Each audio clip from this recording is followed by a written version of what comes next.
Island Vibez with Tropix International Sounds, and joining us on the virtual celebrity hotline, the one and only Lila Ike. How you doing today?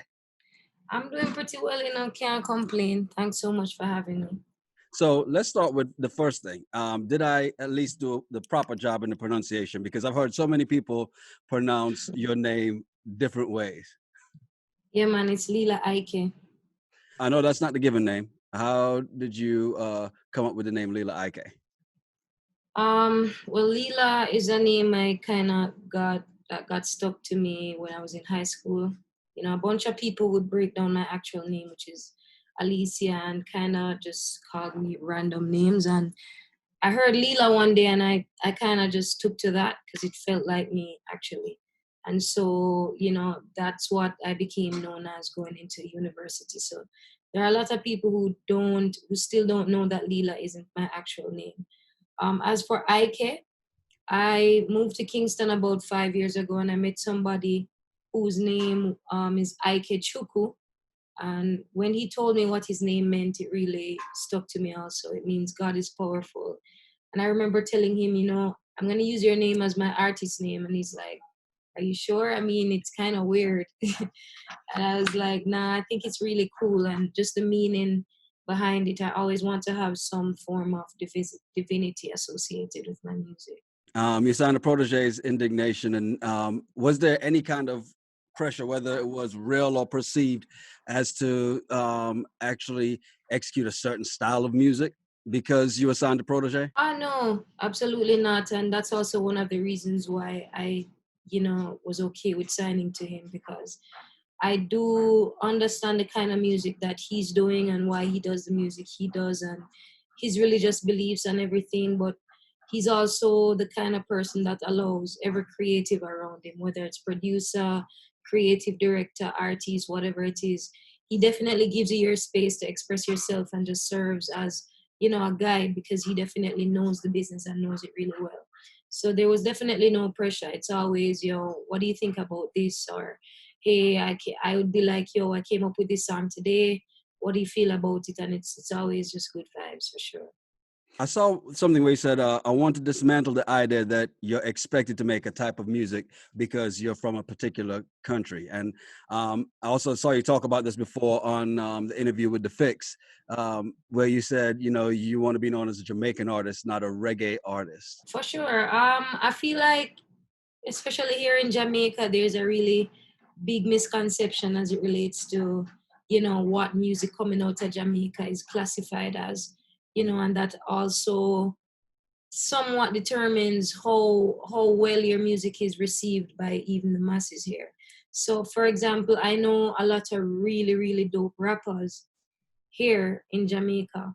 But because they're not doing reggae or dancehall, it's kind of taboo to, it's like, people are like, yo, what are they doing though? That's not really real. You sound good, but you're not gonna really go anywhere.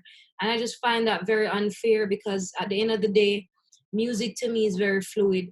When it becomes a genre is when you already make it and you're about to put it out there in the market. You leave that to whoever is distributing it to describe it as whatever. At least that's my approach. I don't go into the studio and say, hey, I'm going to make an R&B song today, I'm going to make a reggae song or a rap song or a dancehall song. I really just go in there and sing whatever it is that I feel.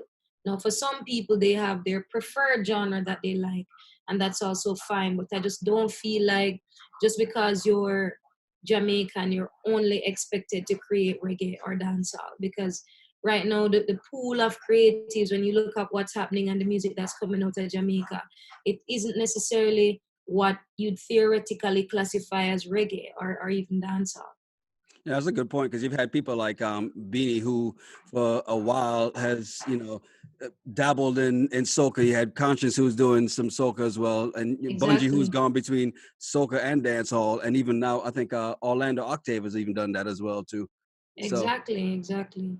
what musical artist would you say influences your music when you step in the studio? Well, I'd say it would definitely have to be the artist that, I consider my favorite artist. This is what I listen to the most, or what I've been exposed to the most. I really like Garnet Silk's music. I like his sound. So a lot of my slurs, and so you'd see similarity in how he sings compared to mine, and that raspiness. Lauryn Hill, I just really appreciated how versatile she was, and just how badass she stepped out as a woman, and doing music in a way that people would probably look at, yo, how is a girl spitting like that? You know? So I think those two would definitely be like my main influences as it relates to stagecraft. I think Sizzla Kalonji has a big impact on like how I perform. I remember watching his stage shows when I was little and being like, yo, this man is so crazy on stage. He's just having so much fun, and he's delivering his songs, but it doesn't sound, he's not singing it exactly like he does on the record, but it's a vibe. So I'd say those three would be the most impactful for me as it relates to my sound, and how my music comes across. Those are great examples too, especially after watching Sizzler perform on Taste of Sumfest. Yeah, he's I, crazy. I'm in my living room. Come on.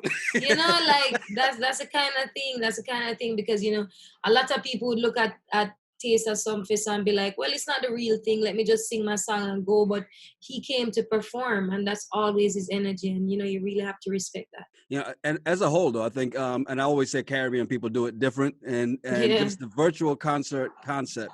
We've watched other people do award shows, and that's okay because they basically shoot a yeah, video. But yeah, you see the artists, all the Jamaican artists, all the reggae artists, the dancehall yeah, artists who came on a Taste of Reggae Sumfest and actually give full performances like the room yeah. was packed. Yeah, Was man, great. that's really what makes this diaspora of musicians so special. So you're getting ready to drop your project, you're thinking about it, and then here comes COVID-19 to throw a monkey wrench in it. What's going through your mind? It was a bit bizarre for me initially when I heard about COVID-19. I was like, all right, this is probably gonna last 2 weeks, and we're back. We're back to normal. But then I realized it just kept escalating. So at first I was like, it's a pretty sensitive time to be releasing music right now, because I don't want people to seem to think that I'm just releasing and not necessarily giving a shit about what's happening in the world at large. So we definitely had to reconsider a few things. I think the project was actually supposed to be released much earlier than that, but because of the whole situation, we're watching it. And what I did is we went on Twitter, where I find most of my followers interact with me there, and I was like, yo, what would you guys like? Do you think we should wait until we're over this whole pandemic to release music, or should we release it now? And everybody was like, what are you talking about? It's a perfect time. We need some positive distraction right now. So yeah. Why an EP and not an album? Well, it was stipulated by the label. To be honest, they wanted me to start with a EP and then an album. I wasn't really thinking EP either. It's been a while since I've been out as an artist, and I was like, I want to release an album, but they're like EP, and we're like, okay, well, we're gonna definitely be giving it the same energy. Less tracks, but same quality of work and everything. And in general, I just feel like whatever it is that I put out now as a body of work, people definitely been needing it and been asking me for it, and so we went in and we did it. Now, you put it out during the pandemic, and obviously there's more things that were happening during the pandemic. Like, I think one of the things I saw that you said you did was you learned to ride a bike. Which Yeah. my question becomes, how'd you go this long without learning to ride a bike before? My mom was very, my mom, I grew up very, I don't know, my mother was just very strict, and there's a lot of things we didn't get to do just because she feels like, it's not something that we need to do or need to be focused on. And also I grew up in the hills in the country, so there wasn't really anywhere around the house to be riding a bike. I live on a hill, so I'd definitely be busting my ass if I did. So yeah, and COVID came, well, it's still here somewhat, and we have all this time on our hands, and I'm like, all right, this is a perfect time to get into a lot of things that I want to get into, and I also don't think I'll ever have this much time on my hands again to be doing stuff like this. So a friend of mine, I told him, yo, I want to learn to ride a bike. He said, do you have one? I'm like, no. Took me to get it, and I also wanted a plus on that was like I get to keep my fitness intact because the first set of months of COVID, I was just like Netflixing, eating a bunch of stuff, and I was like, no, I can't, I can't come out on the other side of this and not, maintain my fitness and, physically.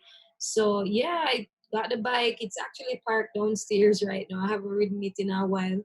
I'm thinking of something else right now. I want to take up tennis, so that's what I'm getting into. But I'm really just trying to stay as active as possible and this thing kind of takes a toll on your mental, especially as a creative, where basically snatched away from being out there and performing and all of that. It can definitely affect your mood and your energy. And so I'm just trying to stay as active as possible. Yeah, so I know I've heard some other artists, not necessarily just not singers or musical artists, but say that okay, yeah, we're gonna write as much as we can, and then all of a sudden you're in the house and you go, I don't know what to write about. Yeah. That happens. That happens for sure. For me right now, it's I've been in studio for so long creating the project. I personally don't like being in the studio all the time because I don't like getting too used to it. I like when I miss it and I go back in and you can't get me to shut up because I just want to sing all night, So I'm definitely not like in studio all the time right now, but I spend a lot of time actually listening to music and watching a lot of live performances from like Bob Marley and them to kind of just get my ear involved in what's happening with the bass and the drum, kind of doing some ear training. And I really feel like a part of writing is actually just living and experiencing for me personally because I write from a place of truth. I'm not really good at making up stories. So majority of the songs is either something that has happened to me or happened to somebody that's really close to me and I understood what happened and so I can speak about it. So for me, I'm just in the stage of living life right now, experiencing life, and I'm pretty sure when I get back into studio, I'd have gathered enough information to speak about something. So that falls right in line with Tropix wordplay, which is I name a song off the EP. You tell me Yeah. a little about it, whether it's the backstory, a little known fact, or like you said, whether it's Okay. about you or somebody you know. All right. No All right. problem. Okay. So the EP is the experience, and let's start with the first song, "I Spy." I Spy is basically about me and my approach when I see somebody that I'm interested in. I'm not the kind of girl that's gonna sit and be like, okay, I'm gonna wait for them to come over and talk to me. Even if that's the case, I'd always encourage the situation, like make myself very available. Like, yo, I see that you're into me and it's okay to come over and say something. Or even I'd go over and say something. So I Spy was kind of about that. What about Second Chance? Second Chance, also a true story, somebody that I really, really cared about. I wasn't really upfront about it because it was like my really good friend. When you start catching feelings for your friend, you're like, oh my God, this is weird. How am I gonna tell him that, I like him or whatever? But then you realize that he likes you too, and it end up being a thing, and then all of a sudden he's like, yo, he has a girlfriend. And I'm like, oh my God, like that just sucks. That sucks. But give me a second chance, man. Forget about her. But yeah, that's what that's about. What about Where I'm Coming From? Very, very true story. That's a song that I remember when I did Second Chance and it became somewhat of a really big song out here. I started getting a lot of dub plate requests. So I'm in the studio voicing a dub plate for Second Chance, and I was just like, shit, I'm actually making money from something that started out as a hobby for me, and I can take care of myself and pay my rent and my bills. I just felt extremely thankful. And so voicing the dub plate, finished the session, leaving. The guy who owned the studio, who is also the producer of the track, said to me, yo, I have a rhythm I think you'd really like. I was kind of in a rush, so I was like, all right, you can send it to me. He's like, no, man, why you listening right here? And I said, all right, play it. And as soon as it started playing, I was like, no, I have to go back into the booth. And I just started singing, thankful for the blessings that have fallen on my table, learning all my lessons. I'm willing and I'm able. And it kind of just flowed. It's really a tune about gratitude and me being, just very thankful for where I'm at in my life, and also speaking of the struggles and helping other people to understand that no matter how low you are right now, there's definitely a light at the end of the tunnel. What about Solitude? Also a very true story. I freestyled that song on my guitar actually. I got let me see if I can show it to you. That blue guitar right there. Oh yeah. Yeah, I got it as a gift from Protege for my birthday because I'm always talking about being a rock star, and he's like, all right, I have the perfect gift for you. Make sure you become a rock star when we give that gift you. And so I got the guitar. First night he gave it to me, plugged it in because I also got a amp with it, and I'm there vibing. And the song just came to me. I just started singing it, and I was going through a pretty rough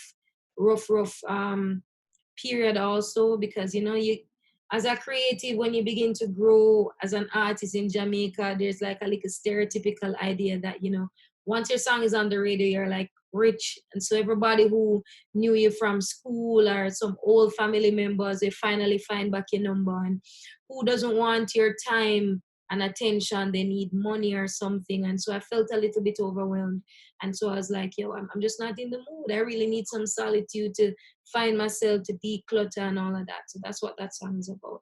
Something that's always needed, right? For sure, by everybody. It doesn't matter what position you're in life. It's just really good to understand yourself. Exactly. One of the tunes that I thought was, I think if I heard the rhythm first, I would have gone, this is definitely going to be a protege song, Thy Will. Yeah, Protege actually produced that song. Big him up for that. And he also, I had a love and hate relationship with that song because it wasn't coming across sonically how I like to hear myself. And so I almost kicked it off the project. And I remember one night he's like, no, you can't get that off the project. And I'm like, yo, but it's my project. If I don't want it on, it's fine. He's like, all right, guess what we're going to do? We're going to do a vote. We're just going to play the project for random people and we're going to see which songs it is that they're feeling the most. And surprisingly, almost everybody was like, yo, when they heard Thy Will. So I was like, all right, cool. And then I grew to really love it because when I just revisited the stuff I was saying and everything. So Thy Will is a song that I've been working on for probably 3 years. I came up with the first verse and then the chorus, and it wasn't on that rhythm at first. Protege sent me on the Baltimore rhythm. He's like, yo, I think you bringing back that vibe on a rhythm like this would be something special. And so after hearing that rhythm, I kind of finished writing the song. And, it's just really, I realized it's actually something that really speaks on everything that's actually happening right now as we speak. My favorite song on the album, on the Yeah, EP, which is yeah, the very first time I listened to the EP, I pull up the track list I'm going through. And the minute I got to that song, I'm like, yeah. this is going to be on repeat for a minute. Forget Me. Very, very dope song. Forget Me, the story about that, right? The producer of the track, Winter James, who you might know from Protege's last album, he he linked me one day and he's like, yo, Lila, I have this sick rhythm that I think you're gonna slay. Like, you need to pull up and come listen to this rhythm. Winter linked me about a rhythm, I'm gonna go because this is Winter James. So I went there, heard the rhythm, I'm like, yo, this is hard. So I'm in his home studio, by myself, working on the idea I had.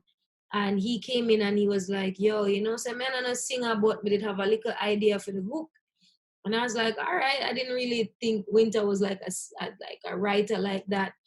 And when he sang the hook for me, which is if every day we are go fight, I'm like, he didn't sing it like that. I kind of did flip the melody, but it was just hard. And I just disregarded everything I was writing, and I was like, all right, yeah, this is the lane we're gonna go down because communication is like one of the most important things in any relationship, friendship, family. And that's something I know a lot, like I know all too well. There's a lot of people that were in my life that aren't anymore because we just couldn't communicate.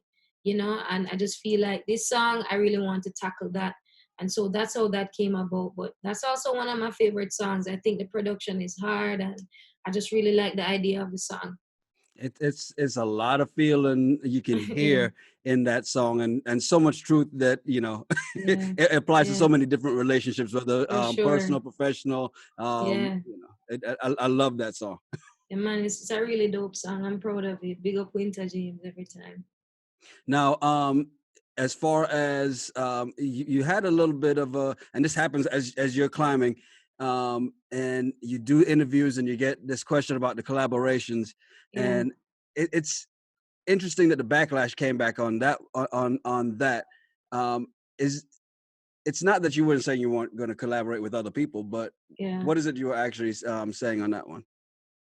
As it relates to that whole interview, it was very weird to me when I realized what was happening, because I wasn't even online that day. Somebody just called me and told me what was happening, and I was like, first of all, I did that interview 2 weeks ago. So, why is it that no, and then I was like, but what did I do wrong? Because I just couldn't pinpoint a section in the interview where I said anything wrong. And I revisited and I look at it and I was like, okay, I see what's happening here. But at the end of the day, as an artist, I do reserve the right to work with whomever I want to work with.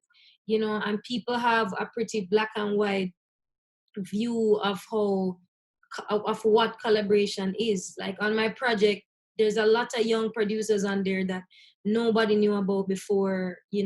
I Solitude, like Zaya, JLL.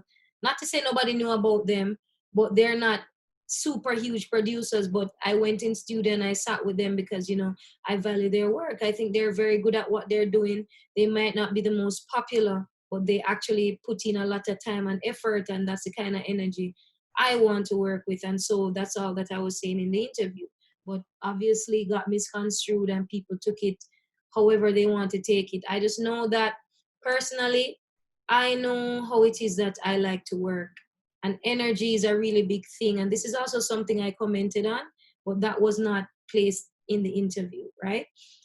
I answered the question and I said, listen, if there's an artist or any artist, no matter who it is, once it is that they're good at what they're doing, once it is that they're hardworking and we have great energy, then I'm down to work. I cannot be in studio. I don't care who it is.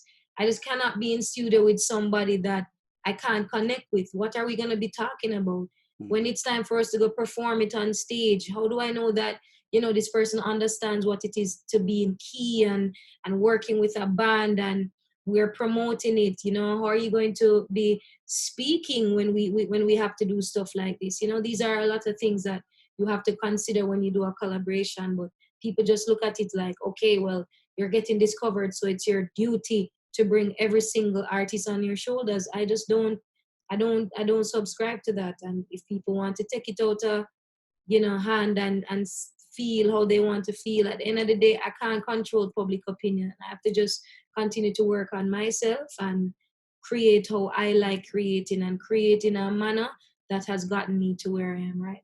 I love your take on it, and I love the fact that Protege came to your defense, guns Yeah, blazing. for sure, for sure. And it was also something that we didn't plan to comment on, because he reached out to me and he's like, yo, do you see what's happening?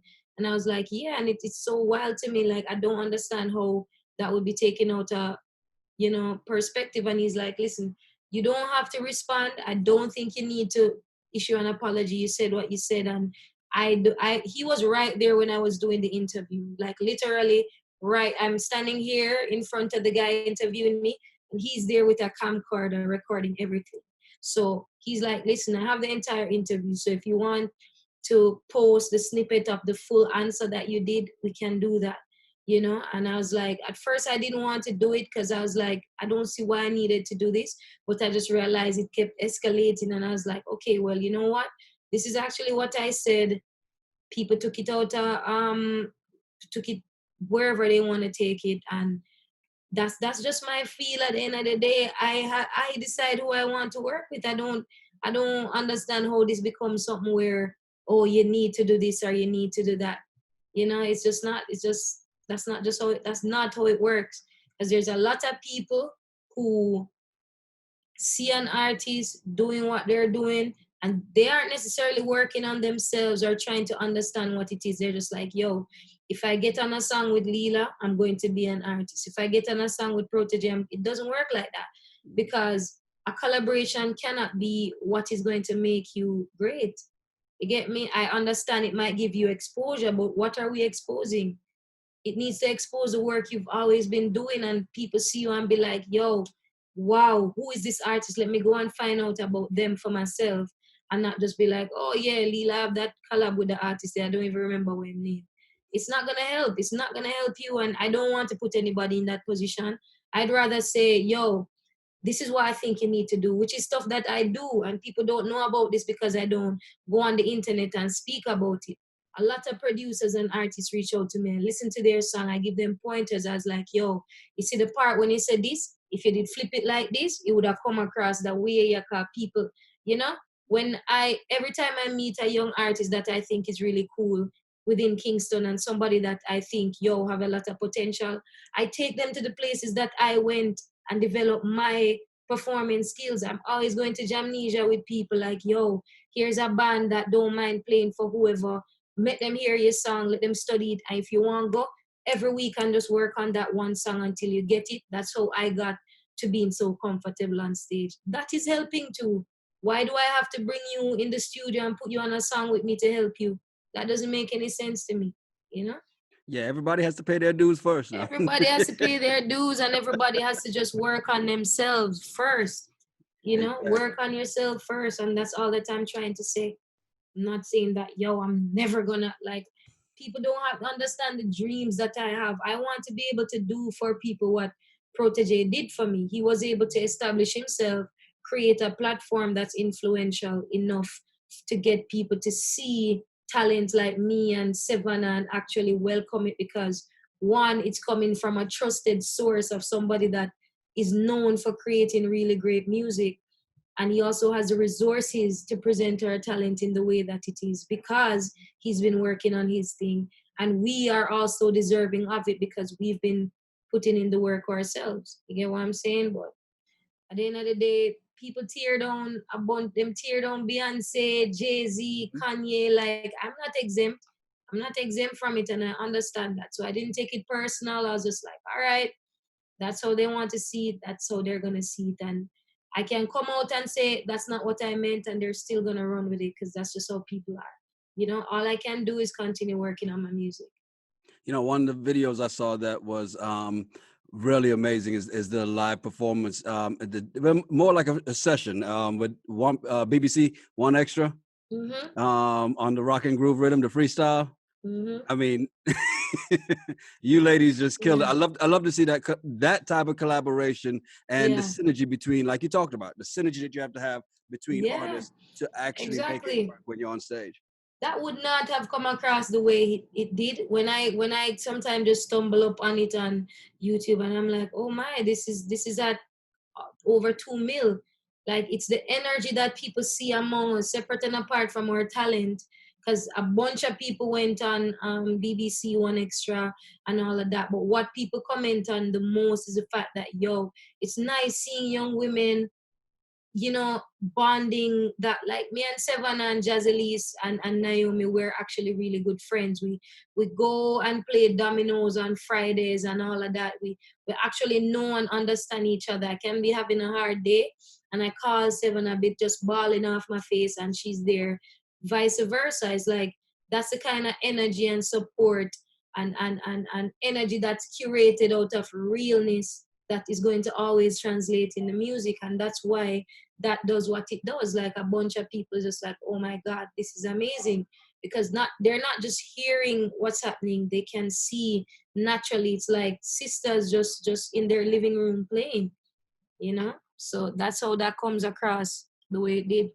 When that tour happens, I'm going to be front row. You understand?